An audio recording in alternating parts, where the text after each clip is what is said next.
So I can just give you my thoughts and experiences, how I think. So when I was working in the order group, we had got this very large order, which was about 500,000 pieces of a certain instrument. And that was a pilot order.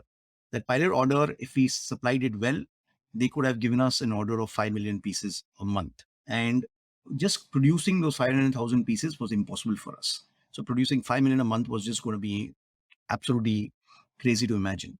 So what I thought to myself was that if we want to create $100 million company in what we did as a Bhargava group, it was going to be impossible because it was not dependent on my capabilities, but the limitations of the industry itself.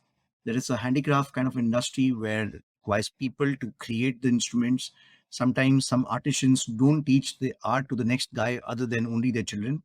So the production is limited by the number of children they have. So they were all things because of which you could be very capable, but you could not create $100 million company. So if you ask me, that was the reason that I started Communicate too. And today, if I look at it, right, services businesses, you're going to find it extremely difficult to build a multi-billion-dollar services business. So there are few services businesses in India which are $10 billion in size. The Infosys, Incognizance of the world meet that requirement.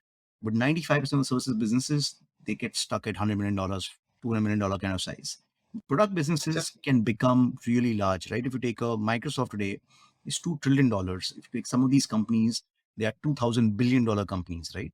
So now, if you ask me, services business, again, I was limited by the industry itself, and a product business that what we're building in Profit Wheel, it can be $100 billion company.